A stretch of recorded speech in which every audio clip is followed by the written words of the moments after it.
Walaupun mereka menyakiti, tapi Nabi SAW mendoakan kebaikan kepada mereka. Itulah akhlak namanya, Bu.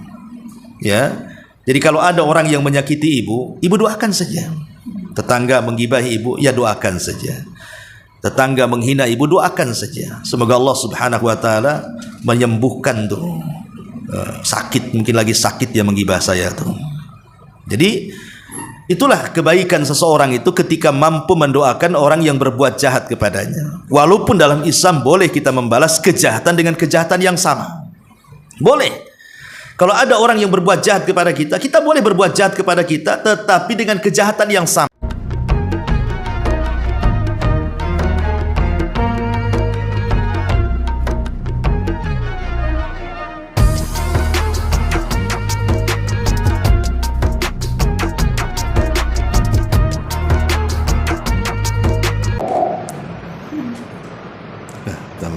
Bismillahirrahmanirrahim. Assalamualaikum warahmatullahi wabarakatuh.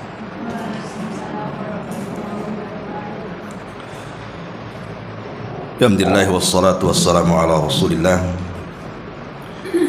wa ala alihi wa sahbihi wa mawalah wa la hawla wa la quwata illa billahi wa ba'du. Alhamdulillah, segala puja dan puji hanya milik Allah Subhanahu wa ta'ala.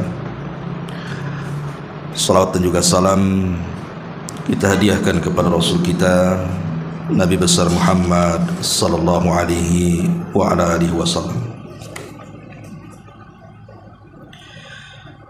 Kita lanjutkan kembali kajian kita, masih membahas Siratul Mustafa alaihi salatu wassalam, sejarah manusia pilihan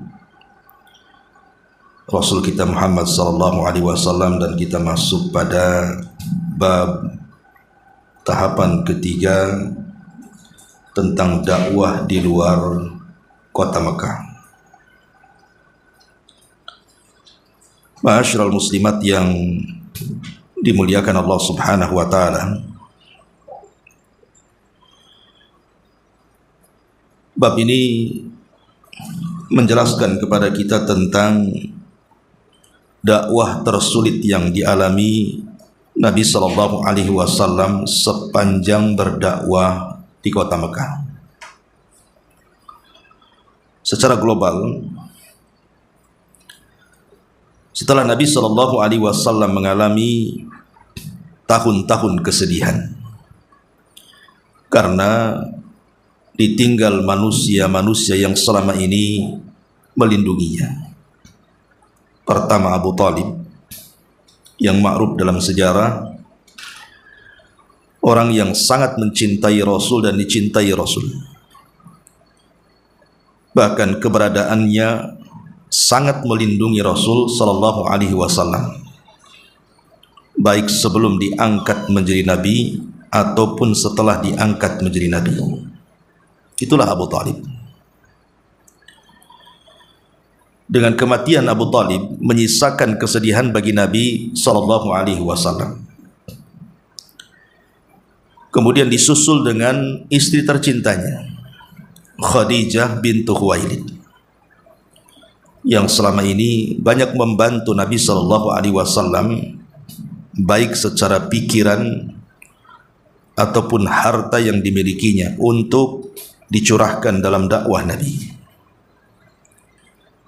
Apalagi saat Khadijah meninggal, maka menyisakan anak-anak kecil di rumah Nabi sallallahu alaihi wasallam. Belum lagi tekanan-tekanan dakwah yang luar biasa yang dilakukan orang-orang kafir terhadap Nabi sallallahu alaihi wasallam kala itu.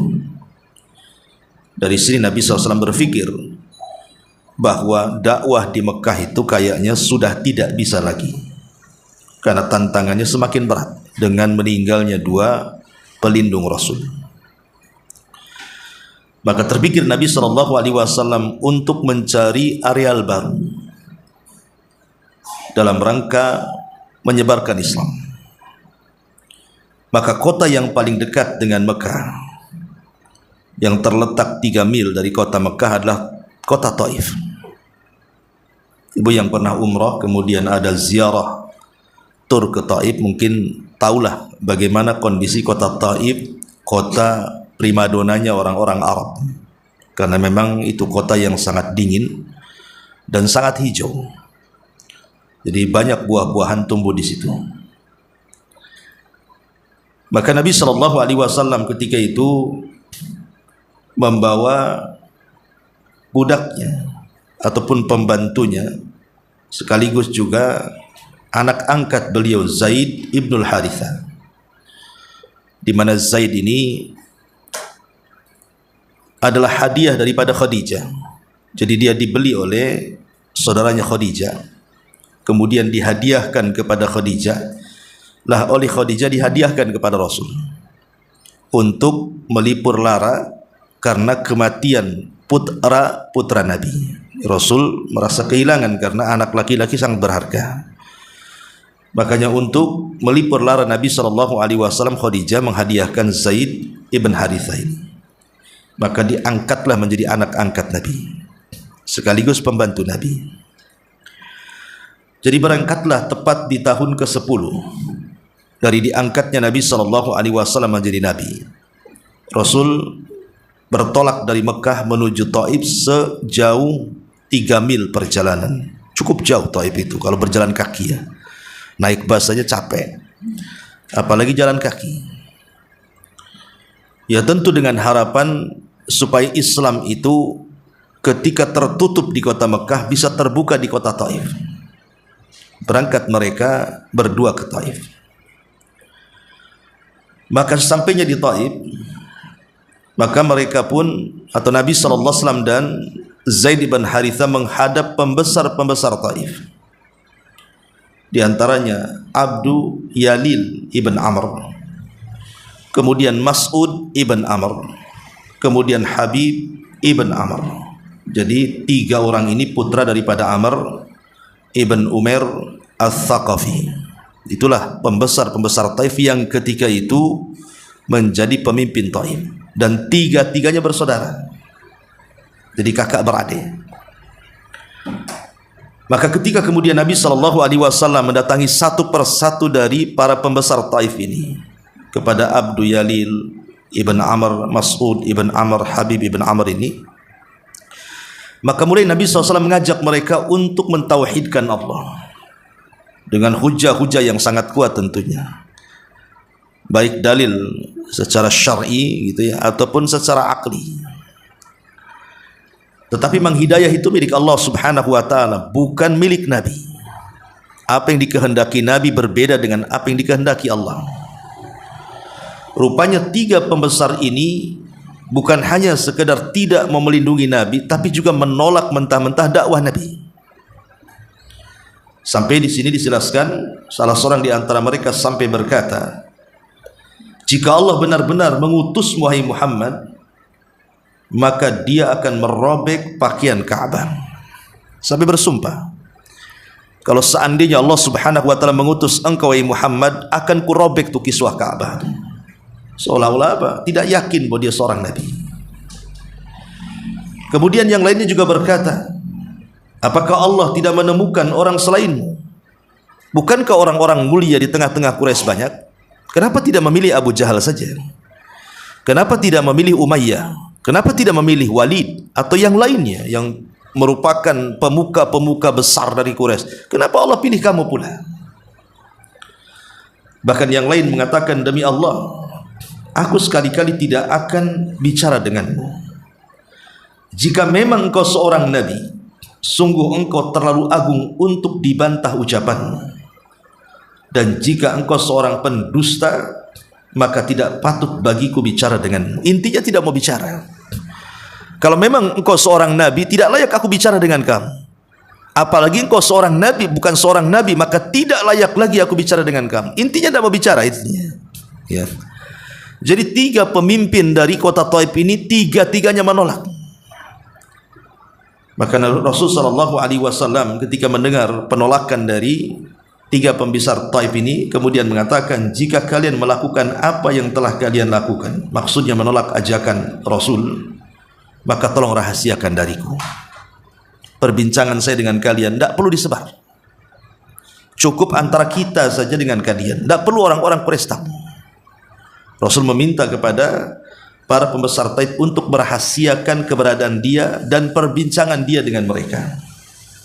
Tapi penduduk Taif dan para pembesarnya seolah-olah sudah terhasut dengan kekufuran mereka, sehingga mereka pun menyebar rahasia itu kepada orang-orang kafir Quraisy. Lah ketika Nabi SAW tinggal di tengah-tengah penduduk Taif selama hampir 10 hari, disebutkan selama masa itu dia tidak menyia-nyiakan kesempatan untuk bertemu dan berbincang dengan para pemuka mereka. Lah sebaliknya, jawaban mereka hampir semuanya meminta agar Nabi SAW enyah dan keluar dari Taif. Artinya semua penduduk, bahkan tokoh-tokohnya, mulai dari laki-laki, perempuan, orang tua, dewasa, bahkan anak-anak, seolah-olah dikomando, meminta Nabi SAW untuk keluar, diusir, tidak boleh menginjakkan kaki di Taif. Coba bayangkan ya, kita bisa menggambarkan betapa sedihnya Nabi SAW diusir oleh penduduk sebesar Taif. Mereka tidak mau kakinya diinjakkan di situ. Ibaratnya ibu orang Jawa atau Padang atau mana gitu mau ke Batam, sepakat warga Batam kaki ibu tidak boleh dipijakkan. Satu kaki ya nggak boleh, apalagi dua-duanya. Kan sedih rasanya. Jadi Nabi SAW dilarang tinggal di Taif, bahkan tidak pun diberikan perlindungan, bahkan diminta diusir. Yang lebih parah lagi, pengusiran Nabi SAW itu seolah-olah sudah direncanakan. Artinya semua ada keterlibatan. Anak-anak ikut mengusir, wanita-wanitanya melempari dengan bebatuan, laki-lakinya juga sama gitu kan. Maka Nabi SAW dengan terpaksa akhirnya harus lari dari Taif selama atau sejauh hampir 1 mil lebih, karena menghindari dari lontaran-lontaran batu itu. Ya tentu saja dilempari batu, tidak mungkin tidak ada yang kena sebanyak itu. Ya mesti ada yang kenal kan gitu. Tapi di sini ada pelajaran besar tentang bagaimana kecintaan para sahabat kepada Rasul. Kecintaan Zaid ibn Harithah. Dia tidak mau ada satu batu pun mengenai Nabi SAW, sehingga dia seolah-olah menjadi tameng di belakangnya. Jadi Rasul suruh duluan, kemudian dia berusaha melindungi dari belakang. Jadi kalau ada batu yang dilempar dari belakang itu mengenai dia dulu, tidak langsung kepada Nabi SAW, ya secara otomatis pasti akan banyak luka. Tapi itulah tanda kecintaan para sahabat kepada Nabi SAW, berusaha melindungi Nabi sekuat tenaga mereka. Hatta kalaupun nyawa mereka serahkan, maka mereka akan serahkan. Luar biasa Zaid ibnul Harithah ini, sampai pada waktu ketika sudah merasa aman dari kejaran, maka Nabi SAW sudah berhasil meninggalkan Taif. Maka beliau masuk ke dalam kebun. Lah kebun itu milik daripada Utbah dan juga Syaibah, putra daripada Rabi'ah. Lah kebetulan Utbah dan Syaibah itu ada di kebun itu. Lah Nabi SAW beristirahat di kebun itu dengan Zaid ibn Harithah. Disitulah Nabi SAW berdoa dengan doa yang sangat masyhur. Dan doa ini luar biasa, pelajaran besar bagi kita. Apa doa Nabi SAW ketika merasa bahwa dakwahnya sudah sempit? Di Mekah diancam dibunuh, di Taif pula diusir dan dilontari batu, seolah-olah bumi ini sempit dan tidak ada tempat untuk mengadu.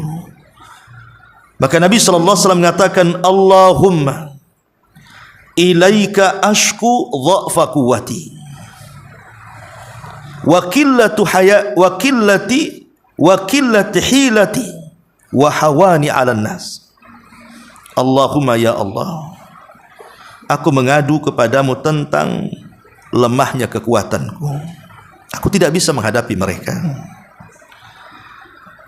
Wa qillati hilati, dan kecilnya kemampuanku dalam mendakwahkan dakwah tauhid kepada mereka. Aku tidak memiliki pengalaman ya Rabb untuk mendakwahi mereka. Kemudian Nabi SAW mengatakan wahawani 'alan nas, dan merasa hinanya diriku di hadapan mereka. Jadi Nabi SAW berusaha mengembalikan semuanya kepada Allah Subhanahu wa ta'ala. Inilah pelajaran terbesar bagi kita, Bu. Kalau kita ada masalah, masalah apa saja, jangan mengadukan masalah ini kepada manusia, apalagi kepada Facebook. Ditulis di Facebook, ditulis di medsos, nggak ada guna, Bu. Ya. Karena masalah itu datang dari Allah Subhanahu wa ta'ala, maka cari solusi kepada zat yang mendatangkan masalah, biar dia mengangkat masalahnya. Itulah pelajarannya. Di mana Nabi SAW ketika ada masalah besar, dunia sudah merasa sempit bagi dia, dia mengadu kepada Allah Subhanahu wa ta'ala dan mengatakan, Allahumma ilaika ashku dha'fa quwwati wa qillati hilati wa hawani 'alan nas. Ya Allah, aku mengadu akan kelemahan kekuatanku dan sedikitnya pengalamanku dan merasa hinanya aku di hadapan manusia. Kemudian Nabi SAW mengatakan, ya arhamar rahimin, anta rabbul mustad'afin wa anta rabbi, Allahumma ila man takiluni. Wahai yang maha pengasih di antara para pengasih, Engkau adalah Rabb orang-orang yang tertindas. Engkau adalah Rabbku, kepada siapa lagi aku akan mengadu selain kepadamu. Kemudian Nabi SAW mengatakan, ila ba'idin yatajahamuni am ila aduwin malaktahu amri. Apakah kepada orang lain yang selalu bermuka masam kepadaku, atau kepada musuh yang telah menguasai urusanku? Di sini kata Nabi SAW, illam yakun bika ghadabun alayya fala ubali. Di sini syahid pentingnya kalimat illam yakun bika ghadabun alayya fala ubali. Kata Nabi SAW, dia mengatakan, maka aku tidak peduli jika ini bukan maksud kemurkaanmu kepadaku, atau jika engkau tidak murka kepadaku, maka aku tidak peduli. Akan tetapi kata Nabi SAW, ghaira anna afiyataka awsa'li, akan tetapi ampunan yang engkau anugerahkan akan lebih luas lagi bagiku. Jadi seolah-olah begini, Rasul ingin mengajarkan kepada kita, Bu, kalau memang ujian dari orang-orang Quraisy yang berusaha membunuh Rasul setelah kematian dua pelindung Rasul, Abu Talib dan Khadijah, kemudian Rasul pun pindah ke Taif, kemudian dilempari oleh orang-orang Taif itu. Kalau memang mereka hendak membunuhku dan mereka melempari aku sampai aku terluka, ini bukan bentuk kemurkaanmu ya Rabb kepada aku tidak peduli, asal bukan kemurkaanmu, karena aku yakin bahwa ampunanmu sangat luas bagiku. Kalau kalimat ini ditanamkan pada kehidupan kita ketika seseorang mendapatkan musibah, anggaplah seseorang itu ditimpa musibah sakit berkepanjangan, ataupun mungkin usahanya digulung tikarkan, atau mungkin ada masalah-masalah rumah tangga sehingga terjadi perceraian, atau apalah musibah-musibah dunia. Kemudian kita katakan, ya Rabb, kalau memang musibah-musibah ini bukan azab yang kau berikan kepadaku, aku nggak peduli. Silahkan kau beri penyakit, kau beri masalah, asal ini bukan azab. Ya, ini adalah bagian daripada rahmatmu kepadaku agar dosa-dosaku kau hilangkan, gak ada masalah. Itu maksudnya. Kalau ini konsep diterapkan dalam kehidupan kita, Bu, dalam setiap musibah, maka pasti tenang hidup itu. Masalahnya bukan seperti ini konsepnya orang terkena musibah hari ini. Pasti mereka akan menyalahkan Allah Subhanahu wa ta'ala dalam setiap musibah. Betapa banyak orang-orang yang menganggap musibah yang Allah berikan kepada kita itu sebagai azab. Jadi kita menyalahkan objek Allah Subhanahu wa ta'ala seolah-olah Allah tidak adil.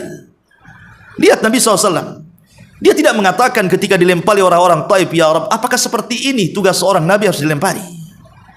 Mana pertolongan? Apakah begini seorang Nabi? Enggak, Rasul tidak mengatakan seperti itu. Kalau memang aku seorang Nabi, kenapa kau tidak tolong? Kenapa kau biarkan aku dilempari batu-batu penduduk Taif? Tidak, Rasul tidak mengeluh seperti itu kan. Rasul justru mengatakan, ini kesalahanku ya Rabb karena kurang kuatnya aku. Ini kesalahanku ya Rabb karena kurang pengalaman diriku. Ini kesalahanku ya Rabb, mungkin karena mereka masih meremehkan aku. Jadi Nabi justru mengembalikan kepada Allah. Dia tidak menyalahkan Allah. Dia tidak mengatakan di mana ya Rabb ketika mereka melimpari aku, tidak kan itu. Lah ini pelajaran besar bagi kehidupan kita, bahwa setiap musibah yang kita hadapi jangan sampai kita anggap itu azab. Bisa saja itu kasih sayang Allah kepada kita untuk mengangkat derajat kita, boleh jadi untuk menghapuskan dosa-dosa kita, boleh jadi untuk hikmah yang kita tidak ketahui. Karena ketika Allah Subhanahu wa taala menimpakan musibah itu, tidak ada musibah itu 100% buruk, tidak ada. Pasti ada kebaikan di balik musibah itu yang kita tidak tahu. Karena musibah itu salah satunya ada hikmah Rabbani. Kenapa orang sakit tidak disehatkan? Boleh jadi kalau dia sehat, dia maksiat lagi. Kenapa orang-orang miskin itu tidak dikaya-kayakan? Boleh jadi kalau dia kaya, dia melampaui batas. Atau mungkin sebaliknya. Kenapa orang itu sehat dan tidak sakit? Boleh jadi kalau dia sakit, dia kufur. Atau kenapa orang kaya itu kok tidak dimiskinkan, dia kaya terus? Bisa saja kalau dia miskin, bisa saja dia kemudian murtad dari Islam. Jadi kita tidak tahu namanya hikmah Rabbani itu. Makanya Nabi SAW mengajarkan doa ini kepada kita. Dalam setiap masalah itu kembalikan kepada Allah dan katakan, jikalau memang musibah yang kau timpakan kepadaku ya Rabb ini bukan azab yang kau timpakan, aku tidak peduli. Itu maksudnya. Illam yakun alayya sakhatun fala ubali. Kalau memang ini bukan bagian daripada azab yang kau timpakan kepadaku, aku tidak peduli. Ya, subhanallah. Ya, ini kalimat tauhid yang luar biasa. Makanya beliau melanjutkan, aku berlindung dengan perantara nur wajahmu yang menyinari segenap kegelapan, dan yang karenanya urusan dunia dan akhirat menjadi baik, agar engkau tidak turunkan murkamu kepadaku atau kebencianmu melanda diriku. Engkaulah yang berhak menegurku hingga engkau menjadi redha. Tiada daya serta upaya melainkan semua kekuatan dan daya upayamu ya Rabb. Masyarul muslimat yang dimuliakan Allah Subhanahu wa taala, ketika Rasul sedih, ya, sangat mendalam sehingga Rasul harus mengucapkan kalimat ini. Tiba-tiba Allah Subhanahu wa taala mengutus siapa? Jibril, dengan membawa 2 malaikat gunung. Kemudian Jibril mengatakan kepada Nabi sallallahu alaihi wasallam, "Ya Muhammad, di hadapanmu ada 2 malaikat penjaga bukit Taif. Kalau engkau merasa tersakiti dengan perlakuan mereka, perintahkan 2 malaikat ini, biar 2 bukit Taif ditimpakan kepada penduduk Taif, karena mereka sudah lancang kepadamu." Tapi apa jawaban Nabi SAW dengan penuh kesabaran? Dia mengatakan, "La ya Jibril, jangan."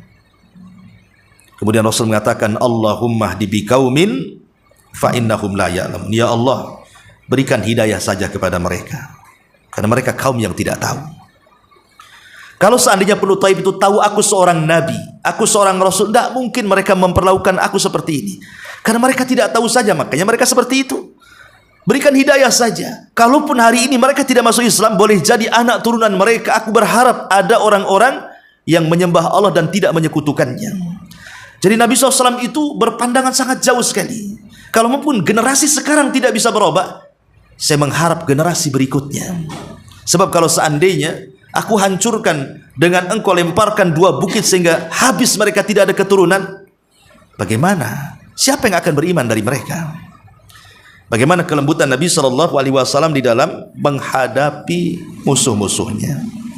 Walaupun mereka menyakiti, tapi Nabi SAW mendoakan kebaikan kepada mereka. Itulah akhlak namanya, Bu. Ya. Jadi kalau ada orang yang menyakiti ibu, ibu doakan saja. Tetangga menggibahi ibu, ya doakan saja.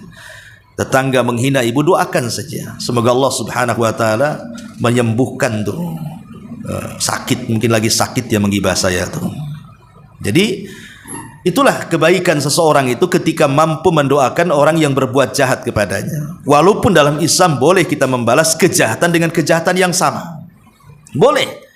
Kalau ada orang yang berbuat jahat kepada kita, kita boleh berbuat jahat kepada kita, tetapi dengan kejahatan yang sama, tidak boleh lebih.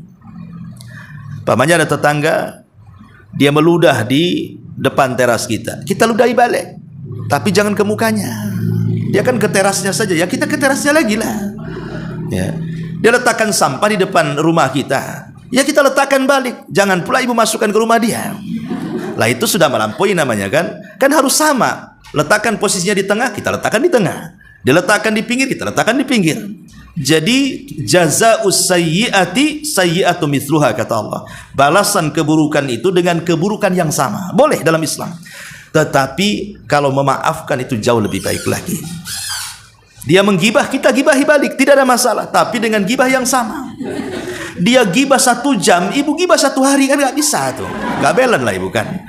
Dia cuma 1 gibah ibu. Kenapa ibu pula bisa menggibahi sampai 2 hari, 3 hari, sampai seminggu? Lah ini nggak boleh, kalau itu udah melampaui batas namanya ya. Jadi bolehnya kita membalas kejahatan itu balance saja, sama-sama. 1 jam, 1 jam, 2 jam, 2 jam. Ya. Kalau mau membalas gitu maksudnya. Kalau tidak membalas, maka lebih baik supaya terbedakan mana orang yang berakal sehat dengan orang gila. Itu maksudnya. Oh, saya waras, tidak maulah saya balas. Ya kalau sama-sama kejahatan dibalas kejahatan, ya kan gak waras dua-duanya itu. Makanya di sini Nabi SAW mengajarkan kepada kita bagaimana bermuamalah dengan musuhnya. Tetap Rasul mendoakan kebaikan kepada mereka, bahkan lebih daripada itu mendoakan hidayah lagi kepada mereka, bahkan keturunannya. Ya, ini luar biasa. Nah, kita kembali di sini. Maka ketika Nabi SAW sampai di kebun itu, lah kebetulan Utbah dan Syaibah ini melihat bagaimana kondisi Rasul dan Zaid yang penuh dengan luka, lelah, letih, kelaparan gitu kan. Maka akhirnya kemudianlah kebetulan Utbah dan Syaibah ini, dia punya seorang budak yang bekerja di kebun itu. Namanya Adas. Ya. Lah Adas ini kemudian, ya riwayatnya Adas ini seorang Nasrani, dia bukan orang Arab. Adas ini orang Nainawa. Nainawa itu orang Irak dan agamanya Nasrani. Lah kebetulan dia bekerja kepada Utbah dan Syaibah di kebunnya. Jadi Utbah dan Syaibah ini memanggil budaknya ini, si Adas Nasrani ini, seraya berkata, ambilkan setangkai anggur, hantarkan kepada orang itu. Maksudnya kepada Rasul dan kepada Zaid. Akhirnya kemudian Adas pun mengambil setangkai anggur, ya, kemudian menaruh di hadapan Nabi sallallahu alaihi wasallam. Kemudian dia mengulurkan tangannya untuk mengambilnya. Rasul pun biasa, setiap dia meminum atau memakan sesuatu, dia tidak lupa membaca basmalah. Bismillah, kemudian dia makan. Bismillah, kemudian dia minum. Lah Adas ini heran, karena selama dia tinggal di kota Mekah, menjadi pelayan Utbah dan Utaibah, dan dia berjumpa dengan banyak orang-orang musyrik Arab, tidak ada orang yang ketika makan atau minum membaca basmalah. Biasanya mereka mengucap berhala, Lata, Uzza, Manat, Khubal gitu ya. Tidak ada yang membaca basmalah. Sehingga Adas ini penasaran gitu ya. Akhirnya kemudian Adas ini berkata, sungguh ucapan ini tidak biasa diucapkan oleh penduduk negeri ini. Maka Nabi SAW kemudian bertanya heran, kok bisa dia bertanya seperti itu? Seolah-olah mendapatkan ilham. Maka Rasul mengatakan, wahai fulan, kamu ini berasal dari mana? Ya. Dan apa agamamu? Maka Adas mengatakan, aku seorang Nasrani, dan aku berada dari penduduk Nainawa di Irak. Lah ketika Nabi SAW mendengar kalimat Nainawa, maka Nabi SAW mengatakan kepada Adas, ya Adas, engkau dari Nainawa? Engkau dari Irak? Ya, kata dia. Maka Rasul mengatakan, di negeri engkau itu ada saudaraku, dia seorang Nabi. Kemudian Rasul mengatakan, itu adalah tempat diutusnya Yunus ibn Matta. Yunus ibn Matta, Nabi Yunus ibnu Matta, Dhunnun. Ya. Nah ketika Adas mendengar, dia kaget, kok tahu orang ini? Dan biasanya tidak ada yang mengetahui keberadaan Yunus kecuali seorang Nabi. Tidak ada yang tahu cerita-cerita itu kecuali seorang Nabi. Setelah banyak bicara itu, lah Utbah dan Syaibah ini, dua putra Rabi'ah ini, kok heran, kok budaknya asik sekali ngobrol sama Nabi SAW. Jangan-jangan dia akan meracuninya. Ya. Maka akhirnya kemudian Adas dipanggil oleh Utbah dan Utaibah. Sini, jangan lama-lama di situ bahasanya. Ngapain kau di situ? Kemudian Adas mengatakan, sungguh aku sudah berbincang-bincang dengan orang itu dan aku yakin dia seorang Nabi. Maka Utbah dan Syaibah mengatakan, sungguh engkau sudah diracuni orang itu, katanya. Lah ketika Utbah dan Syaibah pergi, makanya Adas menghampiri Nabi SAW, kemudian masuk Islam. Subhanallah. Ketika kemudian orang-orang Mekah menolak Islam, kemudian orang-orang Taif menolak Islam, tiba-tiba ada seorang Adas, budaknya Utbah dan Utaibah, tiba-tiba mendapatkan hidayah Allah Subhanahu wa taala, masuk Islam di dalam kebun kurma itu. Dan lebih daripada itu adalah ketika Nabi SAW di malam harinya, ketika masih berada di kebun itu, Nabi SAW melaksanakan salat fajar. Melaksanakan salat fajar, artinya salat subuh. Disitulah kemudian Allah Subhanahu wa taala mengilhamkan ke beberapa jin yang lewat di situ. Jadi ada kisah namanya jin An-Nawasib. Jin Nawasib itu jin yang berasal dari negeri Nawasib yang ada di Yaman. Ya, jumlahnya sekitar 7 atau 8 jin. Jadi saat Nabi SAW diutus menjadi Nabi dan Rasul, itu kan terjadi perubahan alam semesta, di mana bintang-bintang yang tidak difungsikan sebelumnya oleh Allah untuk melempar setan, itu menjadi pelempar setan, yang Allah katakan syuhuban lisyayatin, sebagai melempar setan. Jadi meteor-meteor itu dalam rangka melempar setan. Jadi iblis ini heran kenapa anak buahnya tidak bisa naik ke langit, karena setiap naik ke langit pasti mati, dilempar. Sehingga iblis ini merasa curiga, pasti ada peristiwa, tidak mungkin kemudian ujung-ujung langit itu anak buahnya tidak sanggup naik lagi ke atas. Ada apa ini? Maka kemudian iblis pun menyebar bala tentaranya untuk memberitahu ada apa sebenarnya dengan langit, apa yang sudah terjadi. Maka diperintahkan semua pasukannya cari tahu ada apa ini dengan langit. Lah, ada jin-jin yang diutus oleh iblis itu dari kalangan jin-jin yang berasal dari Nawasib, dari negeri Yaman, sekitar 7 atau 8 jin. Itu nyasarnya ke kebun kurma, yang di situ ada Nabi SAW dan juga ada Zaid ibn Harithah di kebunnya Utbah dan Utaibah nih. Lah ketika itu mereka nyasar bertepatan di waktu fajar, ketika Nabi SAW sedang sholat. Sehingga 7-8 jin ini akhirnya mendengarkanlah apa yang dibaca orang itu, maksudnya Rasul ketika sholat ini. Subhanallah, tanpa sadar jin itu melelehkan air matanya, kemudian tiba-tiba masuk Islam. Inilah sahabat Rasul dari kalangan jin yang pertama yang beriman kepada Nabi, jin-jin Nawasib ini. Kemudian setelah mereka pun beriman kepada Rasul, mereka pulang ke kampungnya dan menyebarkan Islam. Akhirnya ribuan jin masuk Islam karena jasa mereka. Dan kemudian mereka datang kepada Rasul dan minta untuk diseramahi, didakwahi, diajak ke dalam Islam, dimantapkan keislamannya dan begitu seterusnya. Makanya di sini kemudian turun ayat tentang masalah keislaman jin ini, di mana Allah Subhanahu wa taala mengatakan wa id sarafna ilaika nafarun minal jin, wa id sarafna ilaika nafaran minal jin yastami'unal Qur'an. Dan ingatlah ketika kami palingkan kepadamu beberapa nafar, beberapa kalangan jin, dan mereka mendengarkan apa yang engkau katakan dari Al-Quran. Falamma hadaruhu, ketika mereka menyaksikan engkau membaca Quran itu wahai Muhammad, qalu, sebagian mereka mengatakan, angsitu, diam kalian, dengarkan apa yang diucapkan orang itu, maksudnya Rasul. Kemudian falamma qudiya, ketika sudah selesai mereka pun mendengarkan bacaan Quran, kemudian mereka masuk Islam. Walau ila qaumihim mungdirin, maka mereka berangkat kepada kaumnya berusaha memberikan peringatan, dan mereka mengatakan, qalu ya qaumana inna sami'na kitaban unzila min ba'di Musa musaddiqan lima baina yadayhi yahdi ilal haq wa ila sirat wa ila tariqi mustaqim. Wahai kaum kami, sesungguhnya kami mendengar sebuah kitab yang diturunkan setelah Musa yang membenarkan ajarannya kepada kebenaran dan kepada jalan yang lurus. Dan Allah mengatakan, qul uhiya ilayya annahu istama'a nafarun minal jin faqalu inna sami'na qur'anan ajaba yahdi ila rusydi fa'amanna bih wa lan nusyrika bi rabbina ahada. Surah Jin 1 sampai 2. Jadi intinya bahwa jin-jin ini beriman ketika Rasul berada dalam kebun. Seolah-olah apa?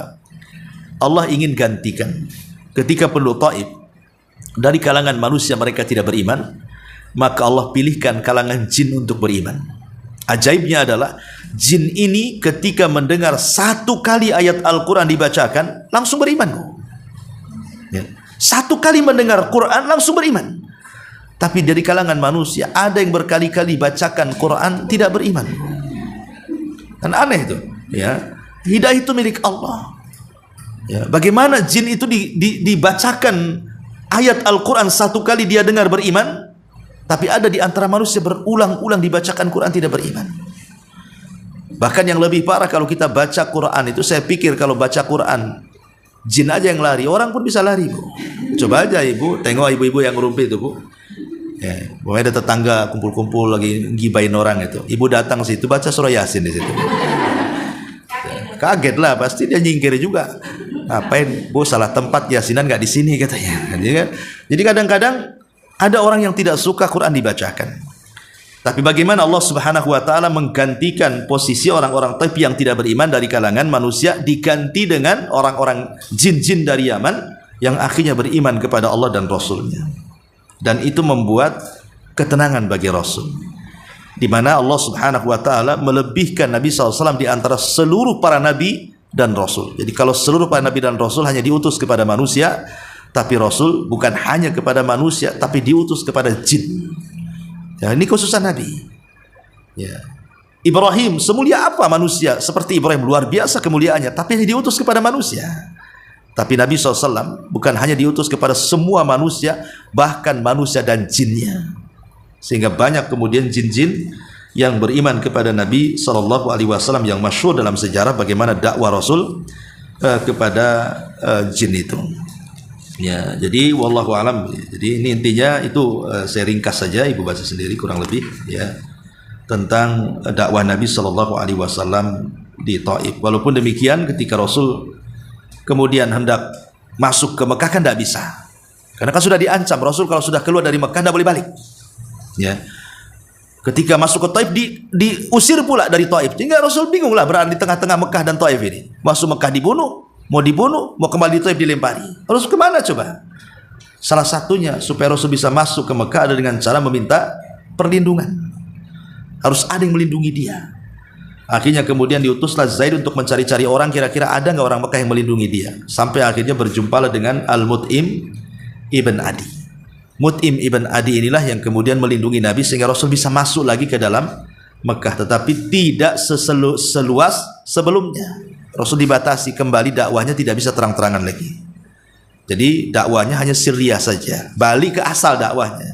Ya, sirriyah lagi karena memang tekanan dari Abu Jahal CS itu luar biasa. Inilah diantara dakwah Nabi SAW di luar kota Mekah. Adapun menawarkan Islam kepada kabilah-kabilah nanti ada pembahasan tersendiri. Wallahu alam, sampai di sini. Sebelum saya tutup, kalau ada yang bertanya silahkan.